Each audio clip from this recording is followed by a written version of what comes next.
ਸਤਿ ਸ਼੍ਰੀ ਅਕਾਲ ਜੀ, ਕੀ ਹਾਲ ਚਾਲ ਆ। ਔਰ ਟੈਸਲਾ ਇੰਡੀਆ 'ਚ ਆ ਰਹੀ ਆ। ਸੋ ਇਹ ਵੀਡੀਓ ਉਹਦੇ ਬਾਰੇ ਆ। ਸੋ ਪੂਰੀ ਦੇਖਿਓ ਤਾਂ ਜੋ ਤੁਹਾਨੂੰ ਸਾਰੀ ਇਨਫੋਰਮੇਸ਼ਨ ਉੱਥੋਂ ਮਿਲ ਸਕੇ ਕਿ ਵੀ ਟੈਸਲਾ ਜਦੋਂ ਤੁਸੀਂ ਪਰਚੇਜ਼ ਕਰੋ ਤੁਹਾਨੂੰ ਕਿਹੜੀਆਂ ਚੀਜ਼ਾਂ ਜਾਣਨ ਦੀ ਲੋੜ ਆ। Well, folks, it's time to kick it old school, so you can feel cool. Give it to me, baby. Baby. Yeah. ਸਤਿ ਸ਼੍ਰੀ ਅਕਾਲ ਜੀ। ਟੈਸਲਾ ਜਿਹੜੀ ਆ ਉਹ ਇੰਡੀਆ 'ਚ ਆ ਰਹੀ ਆ ਔਰ ਮੇਰੀ ਇੱਕ ਵੀਡੀਓ ਜਿਹੜੀ ਪੁਰਾਣੀ ਵੀਡੀਓ ਸੀਗੀ ਜਿਹਦੇ ਵਿੱਚ ਮੈਂ ਫੀਚਰ ਐਕਸਪਲੇਨ ਕੀਤੇ ਸੀ ਉਹ ਇਸ ਟਾਈਮ 'ਤੇ ਐਕਸਪਲੋਡ ਹੋ ਚੁੱਕੀ ਆ। ਸੋ ਮੈਂ ਸੋਚਿਆ ਕਿ ਵੀ ਕਿਉਂਕਿ ਸਾਰੇ ਜਾਣੇ ਸਰਚ ਕਰ ਰਹੇ ਨੇ ਟੈਸਲਾ, ਸੋ ਇੱਕ ਲੰਬੀ ਵੀਡੀਓ ਬਣਾਈ ਜਾਵੇ ਜਿਹਦੇ ਵਿੱਚ ਮੈਂ ਤੁਹਾਨੂੰ ਦੱਸੂਗਾ ਕਿ ਵੀ ਸਾਰਾ ਗੱਡੀ ਦੇ ਵਿੱਚ ਹੈ ਕੀ ਆ। ਸੋ ਤੁਹਾਨੂੰ ਸਾਰੀ ਇਨਫੋਰਮੇਸ਼ਨ ਹੋਵੇ ਕਿਉਂਕਿ ਕੱਲ੍ਹ ਨੂੰ ਜਦੋਂ ਤੁਸੀਂ ਉਹ ਖਰੀਦਣ ਜਾਓ ਤਾਂ ਤੁਹਾਨੂੰ A to Z ਚੀਜ਼ਾਂ ਪਤਾ ਹੋਣ, ਕਿਹੜੀਆਂ ਪੁੱਛਣੀਆਂ ਨੇ, ਕਿਹੜੀਆਂ ਤੁਹਾਨੂੰ ਪਤਾ ਨੇ, ਔਰ ਪ੍ਰਾਈਸਿੰਗ ਵਟਐਵਰ ਜੋ ਉਸ ਟੈਸਲਾ ਦੇ ਵਿੱਚ ਹੁੰਦਾ ਆ ਉਹ ਸਾਰਾ ਆਪਾਂ ਇਸ ਵੀਡੀਓ ਦੇ ਵਿੱਚ ਡਿਸਕਸ ਕਰਾਂਗੇ। ਸੋ ਸਭ ਤੋਂ ਪਹਿਲੀ ਗੱਲ ਸੀਗੀ ਕਿ ਵੀ ਟੈਸਲਾ ਇੰਡੀਆ 'ਚ ਲਾਂਚ ਹੋ ਰਹੀ ਆ ਔਰ ਫਸਟ ਕੁਆਟਰ ਜਿਹੜਾ ਆਪਣਾ 2021 ਦਾ ਆ ਉਹਦੇ ਵਿੱਚ ਆਊਗੀ। ਬਟ ਉਹਦੇ ਵਿੱਚ ਇੱਕ ਥੋੜ੍ਹਾ ਜਿਹਾ ਇਸ਼ੂ ਆ ਕਿਉਂਕਿ ਟੈਸਲਾ ਇੰਡੀਆ ਦੇ ਵਿੱਚ ਮੈਨੂਫੈਕਚਰਿੰਗ ਨਹੀਂ ਹੋ ਰਹੀ ਔਰ ਨਾ ਹੀ ਅਸੈਂਬਲ ਹੋ ਰਹੀ ਆ, ਤਾਂ ਉਹਦੀ ਜਿਹੜੀ ਪ੍ਰਾਈਸ ਆ ਉਹ ਥੋੜ੍ਹੀ ਜਿਹੀ ਵੱਧ ਹੋਊਗੀ ਕਿਉਂਕਿ ਉਹ ਸਾਰੀ ਦੀ ਸਾਰੀ ਗੱਡੀ ਬਣੀ ਹੋਈ ਇੰਡੀਆ ਦੇ ਵਿੱਚ ਇੰਪੋਰਟ ਹੋ ਰਹੀ ਆ। ਔਰ ਇੰਡੀਆ ਜਦੋਂ ਵੀ ਕੋਈ ਚੀਜ਼ ਬਾਹਰੋਂ ਆਉਂਦੀ ਹੈ ਤਾਂ ਉੱਤੇ 100% ਟੈਕਸ ਲੱਗਦਾ ਆ। ਸੋ ਜਿੱਦਾਂ ਕਿ US ਦੀ ਵੈਬਸਾਈਟ ਦੇ ਉੱਤੇ ਜਿਹੜੀ ਪ੍ਰਾਈਸ ਆ ਡਾਲਰਸ ਦੇ ਵਿੱਚ ਉਹ 30,000 ਪਲੱਸ ਸ਼ੁਰੂ ਹੁੰਦੀ ਆ ਔਰ UK ਦੇ ਵਿੱਚ ਜਿਹੜੀ ਪ੍ਰਾਈਸ ਆ ਉਹ 40,000 ਪਲੱਸ ਤੋਂ ਸ਼ੁਰੂ ਹੁੰਦੀ ਆ। Even from US to UK ਤੁਸੀਂ ਦੇਖ ਸਕਦੇ ਕਿ 10,000 ਦਾ ਗੈਪ ਆ ਔਰ ਜਿਵੇਂ ਹੀ ਉਹ ਗੱਡੀ ਇੰਡੀਆ ਪਹੁੰਚਦੀ ਆ ਉਹਦੇ ਉੱਤੇ ਟੈਕਸ ਲੱਗਣ ਤੋਂ ਬਾਅਦ ਉਹ ਹੋ ਜੂਗੀ 60 ਲੱਖ ਦੀ। ਓਕੇ, ਸੋ ਦੂਜਾ ਪੁਆਇੰਟ ਆ ਕਿ ਵੀ ਇਲੈਕਟ੍ਰਿਕ ਗੱਡੀ ਹੋਣ ਕਰਕੇ ਬੈਨੀਫਿਟ ਕੀ ਨੇ ਇਹਦੇ, ਲਾਈਕ ਕਿਉਂਕਿ ਨੋਰਮਲੀ ਆਪਾਂ ਨੂੰ ਪੈਟਰੋਲ ਸਟੇਸ਼ਨ 'ਤੇ ਜਾਣਾ ਪੈਂਦਾ ਔਰ ਪੈਟਰੋਲ ਭਰਾਉਣਾ ਪੈਂਦਾ ਐਂਡ ਪੈਟਰੋਲ ਦੇ ਰੇਟ ਔਰ ਡੀਜ਼ਲ ਦੇ ਰੇਟ ਲਿਟਰਲੀ ਸੇਮ ਹੋ ਚੁੱਕੇ ਨੇ ਹੁਣ ਇਸ ਟਾਈਮ ਦੇ ਉੱਤੇ। ਸੋ ਇਲੈਕਟ੍ਰਿਕ ਗੱਡੀ ਦਾ ਵਾਧਾ ਕੀ ਆ ਕਿ ਵੀ ਤੁਸੀਂ ਘਰੇ ਹਰ ਰੋਜ਼ ਗੱਡੀ ਚਾਰਜ ਕਰ ਸਕਦੇ ਹੋ। ਔਰ ਜਿਵੇਂ ਕਿ ਇੰਡੀਆ ਦੇ ਵਿੱਚ ਕੁਝ ਏਰੀਆਸ ਦੇ ਵਿੱਚ ਜਿਹੜੀ ਬੱਤੀ ਦੇ ਬਿੱਲ ਨੇ ਉਹ ਜ਼ਿਆਦਾ ਨਹੀਂ ਹੈਗੇ, ਕਈਆਂ ਥਾਵਾਂ 'ਤੇ ਬਹੁਤ ਜ਼ਿਆਦਾ ਨੇ। ਤੁਸੀਂ ਸਮਝ ਗਏ ਹੋ ਕਿ ਮੈਂ ਕੀ ਕਹਿਣਾ ਚਾਹ ਰਿਹਾ ਕਿ ਵੀ ਬਿੱਲ ਕਈਆਂ ਨੂੰ ਨਹੀਂ ਵੀ ਆਉਂਦੇ। ਸੋ ਇਹ 'ਚ 3 ਜਾਂ 4 ਤਰੀਕੇ ਦੇ ਚਾਰਜਰਸ ਨੇ। ਸੋ ਪਹਿਲਾ ਚਾਰਜਰ ਆ ਜਿਹੜਾ ਤੁਸੀਂ ਘਰੇ ਚਾਰਜ ਕਰ ਸਕਦੇ ਹੋ 3 ਪਿਨ ਚਾਰਜਰ ਦੇ ਨਾਲ। ਸੋ 3 ਪਿਨ ਜਸਟ ਲਾਈਕ ਆਪਣਾ ਨੋਰਮਲ ਵਾਲ ਸੌਕਟ ਕੋਈ ਵੀ, ਕਿਉਂਕਿ ਉਹ ਅਡੈਪਟਰ ਜਿਹੜਾ ਤੁਹਾਨੂੰ ਗੱਡੀ ਦੇ ਵਿੱਚ ਮਿਲੂਗਾ ਕੇਬਲ ਦੇ ਨਾਲ, ਉਹ ਤੁਸੀਂ ਸਿੰਪਲ ਵਾਲ ਦੇ ਵਿੱਚ ਪਲੱਗ ਇਨ ਕਰਕੇ ਔਰ ਆਪਣਾ ਜਿਹੜੀ ਚਾਰਜ ਆ ਉਹ ਗੱਡੀ ਨੂੰ ਲਾ ਸਕਦੇ ਹੋ। ਬਟ ਉਹਦੇ ਵਿੱਚ ਜਿਹੜੀ ਸਪੀਡ ਆ ਉਹ ਤੁਹਾਨੂੰ ਮਿਲੂਗੀ 9 ਮਾਈਲਸ ਪਰ ਆਵਰ ਦੇ ਹਿਸਾਬ ਦੇ ਨਾਲ। ਸੋ 9 ਮਾਈਲਸ ਨੂੰ ਆਪਾਂ ਜੇ ਡਿਵਾਈਡ ਕਰੀਏ ਇੰਡੀਆ ਦੇ ਹਿਸਾਬ ਦੇ ਨਾਲ ਤਾਂ near about 14 to 15 kilometres an hour. So ਉਸ ਹਿਸਾਬ ਦੇ ਨਾਲ ਤੁਸੀਂ ਦੇਖ ਲਓ ਕਿ ਵੀ ਰਾਤੋਂ ਰਾਤ ਜੇ ਤੁਸੀਂ 9 ਘੰਟੇ ਵੀ ਗੱਡੀ ਚਾਰਜ ਕੀਤੀ ਆ ਸੋ ਅਗਲੇ ਦਿਨ ਦੇ ਲਈ ਤੁਹਾਡੀ ਇਨਫ ਚਾਰਜ ਹੋਊਗਾ ਉਸ ਗੱਡੀ ਦੇ ਵਿੱਚ। ਉਸ ਤੋਂ ਬਾਅਦ ਆ ਜਾਂਦਾ ਸੈਕਿੰਡ ਕੀ ਸੀਗਾ ਕਿ ਸੁਪਰ ਚਾਰਜਰ ਦੀ ਜਿਹੜੀ ਸਾਰੇ ਇੰਸਟਾਲ ਹੋਏ ਪਏ ਨੇ super charger world wide, mostly ਉਹ US ਦੇ ਵਿੱਚ, ਕੈਨੇਡਾ, ਚਾਈਨਾ, ਦੁਬਈ, UK ਅਤੇ ਇੰਡੀਆ ਦੇ ਵਿੱਚ ਹਜੇ ਮੈਂ ਕੋਈ ਵੀ ਉਹਨਾਂ ਦਾ ਦੇਖਿਆ ਨਹੀਂ ਆ ਅਤੇ ਨਾ ਹੀ ਹੈਗਾ ਆ। ਬਟ ਵੰਸ ਸੁਪਰ ਚਾਰਜਰ ਜਿਹੜੇ ਇੱਥੇ ਇੰਸਟਾਲ ਹੋ ਜਾਂਦੇ ਨੇ ਤਾਂ ਉਹ ਤੁਹਾਨੂੰ ਦਊਗਾ ਮੈਕਸੀਮਮ ਸਪੀਡ ਜੋ ਗੱਡੀ ਨੂੰ 45 ਮਿੰਟਸ ਦੇ ਵਿੱਚ ਮੋਰ ਦੈਨ 80% ਚਾਰਜ ਕਰ ਦੂਗਾ। ਬਟ ਅਗੇਨ ਇਟ ਡਿਪੈਂਡਸ ਕਿੰਨਾ ਚਾਰਜ ਲੈਫਟ ਸੀਗਾ, ਕਿੰਨਾ ਤੁਸੀਂ ਉਹਨੂੰ ਚਾਰਜ ਕਰਨਾ ਚਾਹੁੰਦੇ ਹੋ ਐਂਡ ਆਲ ਦੈਟ ਸਟੱਫ। ਅਤੇ ਇੱਕ ਹੋਰ ਆਪਸ਼ਨ ਆ ਜਿਹੜੀ ਘਰੇ ਤੁਸੀਂ ਚਾਰਜ ਕਰ ਸਕਦੇ ਹੋ ਬਟ ਉਹ ਥੋੜ੍ਹਾ ਐਕਸਪੈਂਸਿਵ ਆ। ਲਾਈਕ ਜਦੋਂ ਅਸੀਂ ਇੱਥੇ ਖਰੀਦਿਆ ਸੀਗਾ ਅਤੇ ਉਹ ਸਾਨੂੰ ਕੋਸਟ ਕੀਤਾ ਸੀ ਨੀਅਰ ਅਬਾਊਟ 500 ਪਾਉਂਡ ਯਾਨੀ ਕਿ 50,000 ਰੁਪਏ ਦਾ ਚਾਰਜਰ ਆ। ਉਹ ਆ ਜਿਹੜਾ 3 ਫੇਸ ਚਾਰਜਰ ਜਿਹਨੂੰ ਆਪਾਂ ਕਹਿ ਸਕਦੇ ਹਾਂ। ਉਹ ਜੇ ਤੁਸੀਂ ਲਵਾ ਲੈਂਦੇ ਹੋ ਤਾਂ ਉਹਦੇ ਨਾਲ ਤੁਹਾਡੀ ਜਿਹੜੀ ਗੱਡੀ ਆ ਉਹ ਚਾਰਜ ਹੋਊਗੀ ਤਕਰੀਬਨ 22 ਮਾਈਲਸ ਐਨ ਆਵਰ। ਸੋ ਉਹ ਕਾਫੀ ਫਾਸਟ ਆ ਇਨ ਕੰਪੇਅਰ ਜਿਹੜਾ ਵਾਲ 'ਚ ਲੱਗਣ ਵਾਲਾ ਚਾਰਜਰ ਆ ਉਹਦੇ ਨਾਲ। ਅਤੇ ਜਿਹੜੀ ਚੌਥੀ ਆਪਸ਼ਨ ਆ ਉਹ ਆ ਜੀ ਜਿੱਦਾਂ ਪਬਲਿਕ ਚਾਰਜਰਸ ਜਿਹੜੇ ਕੰਪਨੀਆਂ ਇੰਸਟਾਲ ਕਰਨਗੀਆਂ, ਜਿੱਦਾਂ ਪੈਟਰੋਲ ਸਟੇਸ਼ਨ ਆ ਉੱਦਾਂ ਹੀ ਕੰਪਨੀਆਂ ਕੁਛ ਆਪਣੇ ਚਾਰਜਰਸ ਵੀ ਇੰਸਟਾਲ ਕਰਨਗੇ। ਉਹ ਡਿਪੈਂਡ ਕਰਦਾ ਤੁਸੀਂ ਕਿੱਥੇ ਜਾ ਰਹੇ ਹੋ ਕਿਉਂਕਿ ਕੁਝ ਸ਼ਾਪਿੰਗ ਕੰਪਲੈਕਸ ਤੁਹਾਨੂੰ ਫ੍ਰੀ ਚਾਰਜਿੰਗ ਵੀ ਦੇ ਸਕਦੇ ਨੇ ਜਿੱਦਾਂ ਇੱਥੇ ਆ, ਔਰ ਉਹਨਾਂ ਦੇ ਉੱਤੇ ਤੁਹਾਨੂੰ ਜਿੱਦਾਂ ਮੰਥਲੀ ਇੱਕ ਚਾਰਜ ਪੇ ਕਰਨਾ ਪਊਗਾ ਕਿ ਵੀ ਤੁਸੀਂ ਉੱਥੇ ਉਹਦੇ ਵਿੱਚ ਤੁਹਾਡੀ ਪਾਰਕਿੰਗ ਫੀ ਵੀ ਕਵਰ ਹੋ ਜਾਇਆ ਕਰੂਗੀ। ਸੋ ਉਹਦਾ ਇੱਕ ਬੈਨੀਫਿਟ ਉਹ ਵੀ ਹੈਗਾ। ਉਹਦੀ ਚਾਰਜਿੰਗ ਸਪੀਡ ਜਿਹੜੀ ਆ ਉਹ ਵੀ ਨੀਅਰ ਅਬਾਊਟ 10 to 20 ਦੇ ਵਿੱਚ ਹੋਊਗੀ, ਉਹ ਤੋਂ ਜ਼ਿਆਦਾ ਨਹੀਂ ਹੋਊਗੀ। ਆਪਣਾ ਅਗਲਾ ਪੁਆਇੰਟ ਆ ਜਾਂਦਾ ਕਿ ਵੀ ਜਿੰਨੇ ਵੀ ਇਹ ਗੱਡੀ ਦੇਖੀ ਆ ਉਹ ਉਹਦੀ ਸਿੰਪਲੀਸਿਟੀ ਤੋਂ ਕਾਫੀ ਜ਼ਿਆਦਾ ਖੁਸ਼ ਆ ਕਿਉਂਕਿ ਗੱਡੀ ਦੇ ਵਿੱਚ ਕੁਛ ਵੀ ਮਤਲਬ ਵਾਧੂ ਘਾਟੂ ਸਮਾਨ ਨਹੀਂ ਹੈਗਾ। ਟੂ ਦਾ ਪੁਆਇੰਟ ਕਿ ਵੀ ਗੱਡੀ ਆ, ਬਹਿਣਾ ਆ, ਚਲਾਉਣੀ ਆ ਅਤੇ ਜਾਣਾ ਅਤੇ ਆਉਣਾ ਆ। ਉਹਦੇ 'ਚ ਕੋਈ ਹੋਰ ਪੁੱਠੇ ਪੰਗੇ ਨਹੀਂ ਹੈਗੇ ਕਿਉਂਕਿ ਸਾਰਾ ਕੁਝ ਉਹਨਾਂ ਨੇ ਸਿੰਪਲੀਫਾਈ ਕੀਤਾ ਆ ਸਿਰਫ ਇੱਕ ਡਿਸਪਲੇ ਦੇ ਉੱਤੇ। ਬਹੁਤ ਘੱਟ ਬਟਨ ਨੇ ਗੱਡੀ ਦੇ ਵਿੱਚ, ਔਰ ਸਾਰੀ ਦੀ ਸਾਰੀ ਜਿਹੜੀ ਡਿਸਪਲੇ ਆ ਉਹ ਤੁਹਾਡੀ ਗੱਡੀ ਕੰਟਰੋਲ ਕਰਦੀ ਆ। ਅਤੇ ਜਿਹੜੀ ਇਹ ਸਕਰੀਨ ਆ ਇਹਦੇ ਉੱਤੇ ਤੁਸੀਂ ਕੀ ਕੀ ਕੰਟਰੋਲ ਕਰ ਸਕਦੇ ਹੋ, ਜਿਵੇਂ ਕਿ ਮੈਂ ਕਿਹਾ ਕਿ ਵੀ ਸਾਰੀ ਗੱਡੀ, ਤਾਂ that means wiper, navigation, charging, ਜੋ ਵੀ ਇਨਫੋਰਮੇਸ਼ਨ ਤੁਹਾਨੂੰ ਗੱਡੀ ਦੇ ਵਿੱਚ ਚਾਹੀਦੀ ਆ ਉਹ ਸਾਰੀ ਦੀ ਸਾਰੀ ਇਸ ਡਿਸਪਲੇ ਦੇ ਉੱਤੇ ਤੁਹਾਨੂੰ ਅਵੇਲੇਬਲ ਹੋਊਗੀ। ਤੁਹਾਡੀ ਜਿਹੜੀ ਗੱਡੀ ਟੈਸਲਾ ਹੈ ਨਾ, ਉਹ ਇੱਕ ਲਿਟਰਲੀ ਇੱਕ ਫੋਨ ਆ ਜਿਹਦੇ ਉੱਤੇ ਤੁਹਾਨੂੰ ਹਰ ਵਾਰੀ ਅਪਡੇਟਸ ਆਉਂਦੀਆਂ ਨੇ, ਔਰ ਮੰਨ ਲਓ ਗੱਡੀ ਦੇ ਵਿੱਚ ਕੋਈ ਵੀ ਇਸ਼ੂ ਆ ਰਿਹਾ ਆ, ਤੁਸੀਂ ਉਹਨਾਂ ਦੀ ਐਪ ਦੇ ਉੱਤੋਂ ਕੰਪਲੇਂਟ ਕਰਦੇ ਹੋ, ਤੁਹਾਨੂੰ ਇੱਕ ਸੌਫਟਵੇਅਰ ਪੈਚ ਭੇਜ ਦਿੰਦੇ ਨੇ ਤਾਂ ਜੋ ਤੁਸੀਂ ਉਹ ਗੱਡੀ ਨੂੰ ਅਪਡੇਟ ਕਰੋ, ਤੁਹਾਡਾ ਜਿਹੜਾ ਉਹ ਇਸ਼ੂ ਸੀਗਾ ਉਹ ਇੱਕ ਸੌਫਟਵੇਅਰ ਅਪਡੇਟ ਤੋਂ ਹੀ ਰਿਜ਼ੋਲਵ ਹੋ ਜਾਏ। ਔਰ ਇਹਦੇ ਵਿੱਚ ਮੇਨਟੇਨੈਂਸ ਨੂੰ ਲੈ ਕੇ ਕੁਛ ਵੀ ਕਰਨ ਦੀ ਲੋੜ ਨਹੀਂ ਹੈਗੀ। ਸਿੰਪਲ ਸਿਰਫ ਇੱਕ ਚੀਜ਼ ਦੀ ਲੋੜ ਆ, ਪਾਣੀ ਜਿਹੜਾ ਵਾਈਪਰਸ ਦੇ ਲਈ ਚਾਹੀਦਾ ਆ, ਬਾਕੀ ਸਾਰਾ ਕੁਝ ਮਤਲਬ zero, nothing, there is nothing that you need to do at all. Okay, so ਗੱਡੀ ਦੇ ਵਿੱਚ ਸਪੇਸ ਕਿੰਨੀ ਆ, ਜਿਵੇਂ ਕਿ ਤੁਸੀਂ ਦੇਖ ਸਕਦੇ ਹੋ ਕਿ ਵੀ ਗੱਡੀ ਦੇ ਵਿੱਚ ਜਿਹੜਾ ਫਰੰਕ ਆ ਔਰ ਟਰੰਕ ਆ, ਸਾਰੀ ਸਪੇਸ ਓਪਨ ਆ, ਤੁਸੀਂ ਜਿੰਨਾ ਮਰਜ਼ੀ ਸਮਾਨ ਇਹ 'ਚ ਸਟੋਰ ਕਰਕੇ ਲੈ ਕੇ ਜਾ ਸਕਦੇ ਹੋ। ਰੀਜ਼ਨ ਬੀਇੰਗ ਕਿਉਂਕਿ ਕੋਈ ਇੰਜਨ ਨਹੀਂ ਹੈਗਾ, ਸਿਰਫ 2 ਮੋਟਰਸ ਨੇ, ਇੱਕ ਫਰੰਟ ਔਰ ਇੱਕ ਬੈਕ ਦੇ ਉੱਤੇ। ਸੋ ਸਾਰੀ ਦੀ ਸਾਰੀ ਗੱਡੀ ਅੰਦਰੋਂ ਵੀ ਪਲੇਨ ਆ। ਜੇ ਤੁਸੀਂ ਅੰਦਰ ਵੀ ਬੈਠਦੇ ਹੋ ਤਾਂ ਨਾਰਮਲ ਗੱਡੀਆਂ ਦੇ ਵਿੱਚ ਇੱਕ ਅੰਦਰ ਹੰਪ ਜਿਹਾ ਹੁੰਦਾ ਆ, ਤਾਂ ਜੋ ਤੁਸੀਂ ਲੱਤਾਂ ਤੁਹਾਡੀਆਂ ਇੱਕ ਇੱਧਰ ਅਤੇ ਇੱਕ ਇੱਧਰ ਹੋਣੀ ਚਾਹੀਦੀ ਆ, ਉਹ ਉੱਦਾਂ ਦਾ ਕੁਛ ਨਹੀਂ ਹੈਗਾ। ਸਿੰਪਲ ਪਲੇਨ ਫਲੋਰ ਆ, ਜਿਵੇਂ ਮਰਜ਼ੀ ਬੈਠੋ, ਇੰਜੋਏ ਕਰੋ। ਔਰ ਸੀਟ ਜਿਹੜੀਆਂ ਨੇ ਬਹੁਤ ਜ਼ਿਆਦੀਆਂ ਕੰਫਰਟੇਬਲ ਨੇ, ਔਰ ਸਾਰੀਆਂ ਦੀਆਂ ਸਾਰੀਆਂ ਸੀਟਸ ਜਿਹੜੀਆਂ ਨੇ ਉਹ ਹੀਟਡ ਨੇ। ਸਟੀਅਰਿੰਗ ਵੀਲ ਵੀ ਹੀਟਡ ਆਉਂਦਾ ਆ, ਬਟ ਡਿਪੈਂਡ ਕਰਦਾ ਤੁਸੀਂ ਕਿਹੜੀ ਆਪਸ਼ਨ ਚੂਜ਼ ਕਰਦੇ ਹੋ। ਕਿਉਂਕਿ ਕਾਰ ਸਾਰੀ ਬੈਟਰੀ ਦੇ ਨਾਲ ਚੱਲਦੀ ਆ, ਸੋ ਇਹਦੇ ਵਿੱਚ ਤੁਹਾਡਾ ਇੱਕ ਜ਼ਰੂਰ ਕੁਐਸਚਨ ਹੋਊਗਾ ਕਿ ਵੀ ਬੈਟਰੀ ਜਿਹੜੀ ਆ ਡੀਗ੍ਰੇਡ ਨਹੀਂ ਕਰਦੀ। ਓਬਵੀਅਸਲੀ ਇਹ ਕਰੂਗੀ, ਬਟ ਇਹ ਡਿਪੈਂਡ ਕਰਦਾ ਤੁਹਾਡੀ ਚਾਰਜਿੰਗ ਹੈਬਿਟ ਦੇ ਉੱਤੇ।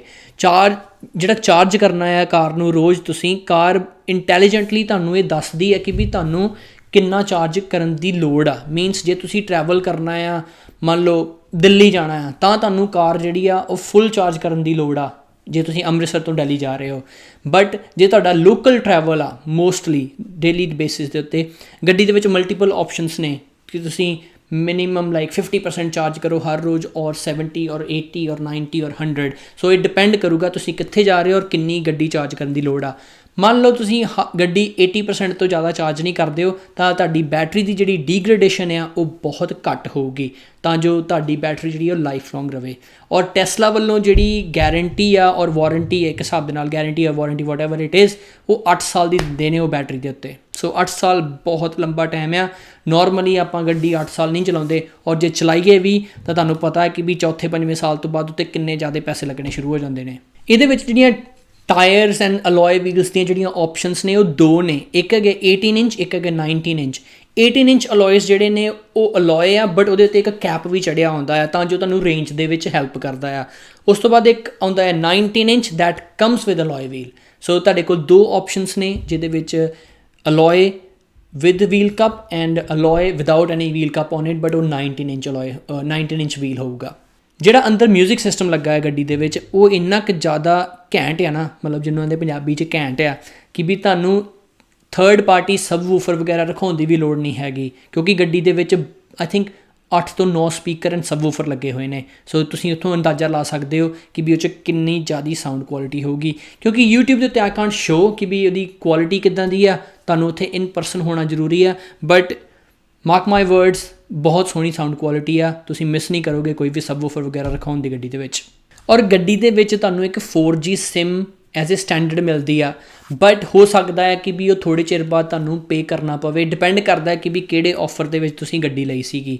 ਸੋ 4G ਕਨੈਕਟੀਵਿਟੀ ਤੁਹਾਨੂੰ ਹੈਲਪ ਕਰਦੀ ਹੈ, ਸਾਰਾ navigation and all that stuff, so ਤੁਹਾਨੂੰ ਆਪਣਾ ਫੋਨ ਜਿਹੜਾ ਹੈ ਉਹ ਘੱਟ ਯੂਜ਼ ਕਰਨਾ ਪਵੇ। ਸੋ ਫੋਨ ਦੇ ਉੱਤੋਂ ਆਪਣਾ ਅਗਲਾ ਟੌਪਿਕ ਆ ਗਿਆ ਕਿ ਵੀ ਇਹਦੇ ਗੱਡੀ ਵਿੱਚ ਚਾਰਜਿੰਗ ਸਪੇਸਿਸ ਕੀ ਨੇ। ਨਵੇਂ ਮਾਡਲਸ ਦੇ ਵਿੱਚ ਤੁਹਾਨੂੰ 2 ਵਾਇਰਲੈਸ ਚਾਰਜਿੰਗ ਪੈਡਸ ਜਿਹੜੇ ਨੇ ਉਹ ਗੱਡੀ ਦੇ ਵਿੱਚ ਇਨਬਿਲਟ ਮਿਲਦੇ ਨੇ, ਬਟ ਜਿਹੜੀ ਮੇਰੀ ਵਾਲੀ ਮਾਡਲ ਆ ਇਹਦੇ ਵਿੱਚ ਸਾਨੂੰ ਇੱਕ ਥਰਡ ਪਾਰਟੀ ਇੰਸਟਾਲ ਕਰਨਾ ਪਿਆ ਸੀ, ਬਟ ਨਵੀਂ ਕਾਰ ਦੇ ਵਿੱਚ ਤੁਹਾਨੂੰ ਉਹ ਆਟੋਮੈਟਿਕਲੀ ਮਿਲਣਗੇ 2 wireless charging pads and 2 USB-C charging ports. ਅਤੇ ਇਸ ਤੋਂ ਬਾਅਦ ਆ ਜਾਂਦਾ ਹੈ ਗੱਡੀ ਦੀ ਜਿਹੜਾ security, like dash cam and all that stuff. So ਇਹ ਸੈਂਟਰੀ ਮੋਡ ਜਿਹੜਾ ਹੈ ਉਹ ਟੈਸਲਾ ਦਾ ਵਰਡ ਆ ਕਿ ਵੀ ਉਹ ਕਿੱਦਾਂ ਤੁਹਾਡੀ ਸਾਰੀ ਕਾਰ ਦੀ ਦੇਖ ਰੇਖ ਕਰਦਾ ਆ। ਉਹ ਜਿਹੜੇ ਕੈਮਰੇ ਲੱਗੇ ਹੋਏ ਨੇ ਗੱਡੀ ਦੇ ਵਿੱਚ, ਇੱਕ ਤਾਂ ਸਭ ਤੋਂ ਫਰੰਟ ਸਕਰੀਨ ਦੇ ਉੱਤੇ ਜਿਹੜਾ ਕੈਮਰਾ ਹੈ ਜਿਹੜਾ ਬਾਹਰ ਦੇਖਦਾ ਆ, ਫਿਰ 2 ਕੈਮਰੇ ਸਾਈਡ ਦੇ ਉੱਤੇ ਇੰਡੀਕੇਟਰਸ ਦੇ ਉੱਤੇ, ਐਂਡ ਦੈਨ 2 ਪਿਲਰਸ ਦੇ ਵਿੱਚ ਜਿਹੜਾ ਆਪਣਾ ਪਾਇਲਟ ਡੋਰ ਤੇ ਬੈਕ ਡੋਰ ਦੇ ਵਿਚਕਾਰ ਜਿਹੜਾ ਪਿਲਰ ਹੈ ਉਹਦੇ ਉੱਤੇ ਲੱਗੇ ਨੇ ਔਰ ਇੱਕ ਲੱਗਾ ਬੈਕ ਦੇ ਉੱਤੇ। ਸੋ ਉਹ ਸਾਰੇ ਕੈਮਰੇ ਜਿਹੜੇ ਨੇ ਉਹ ਜਦੋਂ ਤੁਸੀਂ ਡਰਾਈਵ ਕਰ ਰਹੇ ਹੋ as a dash cam footage record ਕਰਦੇ ਰਹਿੰਦੇ ਨੇ throughout the whole journey. ਤੇ ਮੰਨ ਲਓ ਕੁਝ ਹੁੰਦਾ ਆ ਤਾਂ ਉਹ ਆਟੋਮੈਟਿਕਲੀ ਜਿਹੜੀ ਫਾਈਲਸ ਨੇ ਉਹ ਸੇਵ ਹੋ ਜਾਣਗੀਆਂ ਤੁਹਾਡੀ ਇਹ ਪੈਨ ਡਰਾਈਵ ਦੇ ਵਿੱਚ ਜਿਹੜੀ ਤੁਸੀਂ ਘਰ ਦੇ ਵਿੱਚ ਲਾਈ ਹੋਈ ਆ। ਸੋ ਇਹ ਹੈਲਪ ਕਰਦਾ ਹੈ ਕਿ ਵੀ ਹਰ ਐਂਗਲ ਕਵਰ ਕਰਨ ਨੂੰ, ਕਿਉਂਕਿ ਨਾਰਮਲੀ ਡੈਸ਼ ਕੈਮ ਕੀ ਆ, ਇੱਕ ਫਰੰਟ ਦੇ ਉੱਤੇ ਤੁਸੀਂ ਲਾ ਲੋਗੇ ਇੱਕ, ਕਿਉਂਕਿ dangly wires and all that stuff, ਤੇ ਇੱਕ ਬੈਕ ਤੇ ਲੱਗਾ ਹੋਊਗਾ। ਵਾਟ ਅਬਾਊਟ ਸਾਈਡਸ? ਬਟ ਇਹਦੇ ਨਾਲ ਇਹ ਹੈ ਕਿ ਵੀ ਤੁਹਾਡੀ ਸਾਈਡਸ ਵੀ ਕਵਰ ਹੋ ਜਾਂਦੀਆਂ ਨੇ। ਸੋ ਟੈਸਲਾ ਮਾਡਲ 3 ਦੇ ਵਿੱਚ ਆਪਣੇ ਕੋਲ 5 ਕਲਰ ਆਉਂਦੇ ਨੇ, ਜਿਹਦੇ ਵਿੱਚ ਵਾਈਟ ਜਿਹੜਾ ਆ ਉਹ ਫ੍ਰੀ ਆ, ਦੂਜਾ ਆ ਜਾਂਦਾ ਆ ਬਲੈਕ, ਫਿਰ ਆ ਜਾਂਦਾ ਆ ਸਿਲਵਰ, ਫਿਰ ਆ ਜਾਂਦਾ ਆ ਬਲੂ, ਤੇ ਫਿਰ ਆ ਜਾਂਦਾ ਰੈੱਡ। ਉਹ ਟੈਕਨੀਕਲੀ ਨਾਮ ਜਿਹੜੇ ਨੇ ਥੋੜ੍ਹੇ ਸਲਾਈਟਲੀ ਡਿਫਰੈਂਟ ਨੇ ਵੈਬਸਾਈਟ ਦੇ ਉੱਤੇ, ਬਟ ਇੱਦਾਂ ਮੈਨੂੰ ਚੇਤਾ ਸੀਗਾ। ਸਾਰੇ ਦੇ ਸਾਰੇ ਕਲਰਸ ਜਿਹੜੇ ਨੇ ਉਹ 1000 ਪਾਊਂਡ ਈਚ, ਯਾਨੀ ਕਿ ਲੱਖ ਰੁਪਏ ਦੇ ਹਿਸਾਬ ਦੇ ਨਾਲ, ਤੇ ਜਿਹੜਾ ਰੈੱਡ ਆ ਉਹ 2000 ਦਾ। ਗੱਡੀ ਦੀ ਜਿਹੜੀ ਸਾਰੀ ਦੀ ਸਾਰੀ ਰੂਫ ਆ ਉਹ ਗਲਾਸ ਆ, ਸਿਰਫ ਔਰ ਸਿਰਫ ਇੱਕ ਪੈਨਲ ਆ ਜਿਹੜਾ ਫਰੰਟ ਔਰ ਬੈਕ ਕੈਬਿਨ ਨੂੰ ਸੈਪਰੇਟ ਕਰਦਾ ਆ, ਸਿਰਫ ਰੂਫ ਦੇ ਉੱਤੇ। ਵਿਚਕਾਰ ਗੱਡੀ ਦੇ ਕੋਈ ਸੈਪਰੇਸ਼ਨ ਨਹੀਂ ਹੈਗੀ, but there is only one pillar ਜਿਹੜਾ ਸਿਰਫ ਔਰ ਸਿਰਫ ਫਰੰਟ ਤੇ ਬੈਕ ਨੂੰ ਡਿਵਾਈਡ ਕਰਦਾ ਹੈ, but through out the hole roof is all glass. So Tesla ਦੇ ਵਿੱਚ ਤੁਹਾਨੂੰ ਆਟੋ ਪਾਇਲਟ ਵੀ ਮਿਲਦਾ ਆ, ਜਿਹੜਾ ਸਟੈਂਡਰਡ ਆਟੋ ਪਾਇਲਟ ਆ, ਐਡਵਾਂਸ ਨਹੀਂ। ਐਡਵਾਂਸ ਦੀ ਆਪਾਂ ਗੱਲ ਕਰਦੇ ਇਨ ਅ ਸੈਕਿੰਡ। ਜਿਹੜਾ ਸਟੈਂਡਰਡ ਆਟੋ ਪਾਇਲਟ ਆ ਉਹ ਤੁਹਾਡਾ ਮੋਟਰਵੇ ਦੇ ਉੱਤੇ, ਯਾਨੀ ਕਿ ਹਾਈਵੇ ਦੇ ਉੱਤੇ ਲੇਨ ਕੀਪਿੰਗ ਦੇ ਵਿੱਚ ਹੈਲਪ ਕਰਦਾ ਆ। ਔਰ ਸੱਚ ਜਾਣਿਓ ਇਹਦੇ ਨਾਲ ਦੀ ਵਧੀਆ ਚੀਜ਼ ਕਿਤੇ ਹੋਰ ਨਹੀਂ ਹੈਗੀ, ਕਿਉਂਕਿ ਸੈਂਸਰਸ ਜਿਹੜੇ ਨੇ ਉਹ ਅਗਲੀ ਗੱਡੀ ਤੋਂ ਤੁਹਾਡਾ ਡਿਸਟੈਂਸ ਜਿਹੜਾ ਉਹ ਬੜਾ ਮੇਨਟੇਨ ਕਰਕੇ ਰੱਖਦੇ ਨੇ, ਤਾਂ ਜੋ ਤੁਹਾਨੂੰ ਜ਼ਿਆਦਾ ਬ੍ਰੇਕ ਲਾਉਣ ਦੀ ਵੀ ਲੋੜ ਨਹੀਂ ਪੈਂਦੀ। ਸਿੰਪਲ ਔਰ ਸਿੰਪਲ ਤੁਸੀਂ ਆਪਣਾ ਜਿਹੜਾ ਹੱਥ ਹੈ ਉਹ ਗੱਡੀ ਦੇ ਸਟੀਅਰਿੰਗ ਦੇ ਉੱਤੇ ਰੱਖਣਾ ਆ ਔਰ ਜਸਟ ਚਿਲ ਕਰਨਾ ਹੈ, ਕਿਉਂਕਿ ਵਿਦਿਨ 2 ਮਿੰਟਸ ਉਹ ਤੁਹਾਨੂੰ ਸਟੀਅਰਿੰਗ ਵੀਲ ਇੱਕ ਵਾਰੀ ਨੱਜ ਕਰਨਾ ਜ਼ਰੂਰੀ ਆ, ਤਾਂ ਜੋ ਉਹਨੂੰ ਪਤਾ ਲੱਗ ਜੇ ਗੱਡੀ ਨੂੰ ਕਿ ਵੀ ਤੁਸੀਂ ਜਾਗਦੇ ਹੋ, ਤੁਸੀਂ ਸੁੱਤੇ ਨਹੀਂ ਹੋ ਜੇ। ਸੋ ਟੈਸਲਾ ਜਿਹੜੀ ਆ ਉਹਦੀ ਤੁਹਾਨੂੰ ਐਪ ਵੀ ਮਿਲਦੀ ਆ ਫ਼ੋਨ ਦੇ ਵਿੱਚ ਇੱਕ। ਸੋ ਉਸ ਐਪ ਦੇ ਵਿੱਚ ਕੀ ਆ ਉਹ ਮੈਂ ਤੁਹਾਨੂੰ ਦੱਸਦਾ ਹਾਂ। ਬਹੁਤ ਹੀ ਸਹੀ ਐਪ ਆ, ਤੁਹਾਨੂੰ ਠੰਡ ਦੇ ਵਿੱਚ ਗੱਡੀ 'ਚ ਜਾ ਕੇ ਉਹਦਾ ਹੀਟਰ ਵੀ ਔਨ ਕਰਨ ਦੀ ਲੋੜ ਨਹੀਂ ਹੈਗੀ, ਤੁਸੀਂ ਫ਼ੋਨ ਤੋਂ ਹੀ ਕਰ ਸਕਦੇ ਹੋ। ਤਾਂ ਸਿੰਪਲ ਤੁਸੀਂ ਕੀ ਕਰਨਾ, ਕਲਾਈਮੇਟ ਦੇ ਵਿੱਚ ਜਾਣਾ ਆ ਔਰ ਕਲਾਈਮੇਟ 'ਤੇ ਜਾ ਕੇ ਤੁਸੀਂ ਬਾਟਮ ਦੇ ਉੱਤੇ ਦੇਖ ਸਕਦੇ ਹੋ ਟਰਨ ਔਨ ਕਲਾਈਮੇਟ। ਇੱਥੋਂ ਤੁਹਾਡਾ ਗੱਡੀ ਦਾ ਹੀਟ ਔਨ ਹੋ ਜੂਗੀ, ਸਾਰੀ ਗੱਡੀ ਦੀ ਹੀਟ। ਫਰੰਟ ਦਾ ਮਿਰਰ ਔਰ ਬੈਕ ਸਾਰਾ ਕੁਝ ਡੀਫੌਗ ਵਗੈਰਾ ਉਹਨੇ ਆਪਣੇ ਆਪ ਹੀ ਕਰ ਦੇਣਾ, ਬਟ ਤੁਸੀਂ ਔਨ ਵੀ ਕਰ ਸਕਦੇ ਹੋ just by clicking on the bottom right corner, ਅਤੇ ਬਾਅਦ ਵਿੱਚ ਤੁਸੀਂ ਟੈਂਪਰੇਚਰ ਐਡਜਸਟ ਕਰ ਸਕਦੇ ਹੋ ਜਸਟ ਔਨ ਦੋਜ਼ ਕਲਿਕਸ ਤੋਂ, ਕਿ ਵੀ ਤੁਸੀਂ ਕਿੰਨਾ ਗੱਡੀ ਦਾ ਟੈਂਪਰੇਚਰ ਰੱਖਣਾ ਆ। ਵੰਸ ਯੂ ਹੈਪੀ ਕਿ ਵੀ ਟੈਂਪਰੇਚਰ ਜਿਹੜਾ ਉਹ ਤੁਹਾਡੇ ਜਿੰਨਾ ਤੁਸੀਂ ਚਾਹੁੰਦੇ ਹੋ ਨਾ ਸੈੱਟ ਹੋ ਗਿਆ ਆ, ਉਸ ਤੋਂ ਬਾਅਦ ਤੁਸੀਂ ਗੱਡੀ ਜਾ ਕੇ ਬਹਿ ਜਾਓ ਸੈੱਟ, ਔਰ ਨਹੀਂ ਤਾਂ ਟੈਂਪਰੇਚਰ ਤੁਸੀਂ ਔਫ ਵੀ ਕਰ ਸਕਦੇ ਹੋ ਉੱਥੋਂ। ਔਰ ਉਸ ਤੋਂ ਬਾਅਦ ਜਿਹੜੀ ਅਗਲੀ ਚੀਜ਼ ਜਿਹੜੀ ਬੜੀ ਸਹੀ ਆ ਉਹ ਹੈਗੀ ਕੰਟਰੋਲਸ। ਸੋ ਮੰਨ ਲਓ ਬਹੁਤ ਜ਼ਿਆਦਾ ਗਰਮੀ ਆ ਔਰ ਗੱਡੀ ਤੁਹਾਨੂੰ ਲੱਗਦਾ ਕਿ ਵੀ ਬਹੁਤ ਜ਼ਿਆਦਾ ਤੱਤੀ ਹੋ ਗਈ ਆ, ਔਰ ਤੁਸੀਂ AC ਨਹੀਂ ਔਨ ਕਰਨਾ ਜਸਟ ਬਿਕਾਜ਼ ਤੁਸੀਂ ਬੈਟਰੀ ਸੇਵ ਕਰਨਾ ਚਾਹੁੰਦੇ ਹੋ, ਤੁਸੀਂ ਆ ਵੈਂਟ 'ਤੇ ਕਲਿੱਕ ਕਰੋਗੇ ਔਰ ਗੱਡੀ ਦੇ ਸ਼ੀਸ਼ੇ, ਚਾਰੇ ਸ਼ੀਸ਼ੇ ਜਿਹੜੇ ਨੇ ਉਹ ਆਪਣੇ ਆਪ ਥੱਲੇ ਹੋ ਜਾਣਗੇ, ਔਰ ਦੁਬਾਰਾ ਤੁਸੀਂ ਉਹਨੂੰ ਕਲੋਜ਼ ਕਰੋਗੇ ਤਾਂ ਉਹ ਆਪਣੇ ਆਪ ਹੀ ਕਲੋਜ਼ ਹੋ ਜਾਣਗੇ। ਸੋ ਏਅਰ ਫਲੋ ਜਿਹੜਾ ਗੱਡੀ ਦੇ ਵਿੱਚ ਤੁਹਾਡਾ ਆਟੋਮੈਟਿਕ ਬਣਿਆ ਰਹੂਗਾ। ਜਸਟ ਔਨ ਦਿਸ ਐਪ ਤੁਸੀਂ ਗੱਡੀ ਜਿੱਥੇ ਵੀ ਖੜੀ ਆ ਤੁਸੀਂ ਲਾਈਟਾਂ ਫਲੈਸ਼ ਕਰ ਸਕਦੇ ਹੋ, ਹਾਰਨ ਮਾਰ ਸਕਦੇ ਹੋ, ਈਵਨ ਤੁਸੀਂ ਗੱਡੀ ਦੀਆਂ ਜਿਹੜਾ ਫਰੰਟ ਜਿਹੜੀ ਸਟੋਰੇਜ ਆਪਸ਼ਨ ਆ ਉਹਨੂੰ ਖੋਲ੍ਹ ਸਕਦੇ ਹੋ, ਔਰ ਜਿਹੜਾ ਪਿੱਛੇ ਟਰੰਕ ਆ ਤੁਸੀਂ ਉਹਨੂੰ ਵੀ ਖੋਲ੍ਹ ਸਕਦੇ ਹੋ। ਜੇ ਤੁਸੀਂ ਕਿਸੇ ਨੂੰ ਗੱਡੀ ਦਿੰਦੇ ਹੋ, ਮੰਨ ਲਓ ਤੁਹਾਨੂੰ ਡਾਊਟ ਆ ਕਿ ਵੀ ਉਹ ਬੰਦੇ ਨੇ ਗੱਡੀ ਬਹੁਤ ਭਜਾਉਣੀ ਆ ਮੇਰੀ, ਤੁਸੀਂ ਉਹਦੀ ਸਪੀਡ ਲਿਮਿਟ ਵੀ ਕਰ ਸਕਦੇ ਹੋ ਕਿ ਵੀ ਸਪੀਡ ਲਿਮਿਟ 'ਤੇ ਕਲਿੱਕ ਕਰਕੇ ਇੱਕ ਸਪੀਡ ਸੈੱਟ ਕਰ ਦੇਣੀ ਆ, ਔਰ ਕੋਡ ਜਿਹੜਾ 4 ਪਿਨ ਦਾ ਹੋਊਗਾ ਜੇ ਉਹਦੇ ਕੋਲ ਹੋਊ ਤਾਂ ਉਹਨੂੰ ਪਾਸ ਕਰ ਸਕਦਾ, ਨਹੀਂ ਤਾਂ ਗੱਡੀ ਉਹ ਤੋਂ ਜ਼ਿਆਦਾ ਉਹ ਭਜਾ ਨਹੀਂ ਸਕੂਗਾ। ਸੋ ਇਸ ਐਪ ਦੇ ਵਿੱਚ ਤੁਸੀਂ ਇਹ ਵੀ ਦੇਖ ਸਕਦੇ ਹੋ ਕਿ ਵੀ ਜਿਹੜੇ charging stations near by available ਨੇ, ਸੁਪਰ ਚਾਰਜਰਸ ਔਰ ਥਰਡ ਪਾਰਟੀ ਚਾਰਜਰਸ ਜਿਹੜੇ ਨੇ ਉਹ ਤੁਸੀਂ ਇਸ ਐਪ ਤੋਂ ਦੇਖ ਸਕਦੇ ਹੋ, ਔਰ ਤੁਸੀਂ ਇੱਥੋਂ ਡਿਸਾਈਡ ਕਰ ਸਕਦੇ ਹੋ ਕਿ ਵੀ ਕਿਹੜੇ ਚਾਰਜਰ 'ਤੇ ਤੁਸੀਂ ਜਾਣਾ ਚਾਹੁੰਦੇ ਹੋ। ਉਸ ਤੋਂ ਬਾਅਦ ਆ ਜਾਂਦਾ ਜਿਹੜਾ ਮੈਂ ਗੱਲ ਕਰ ਰਿਹਾ ਸੀ ਸਰਵਿਸਿੰਗ ਦੇ ਉੱਤੇ, ਕਿ ਵੀ ਕੋਈ ਵੀ ਇਸ਼ੂ ਤੁਹਾਨੂੰ ਗੱਡੀ ਦੇ ਵਿੱਚ ਆਉਂਦਾ ਆ ਉਹ ਤੁਸੀਂ ਇਸ ਸਰਵਿਸ ਆਪਸ਼ਨ 'ਚ ਜਾ ਕੇ ਉੱਥੋਂ ਆਪਸ਼ਨਸ ਦੇ ਵਿੱਚੋਂ ਸਿਲੈਕਟ ਕਰ ਸਕਦੇ ਹੋ ਕਿ ਵੀ ਕੀ ਇਸ਼ੂ ਆ।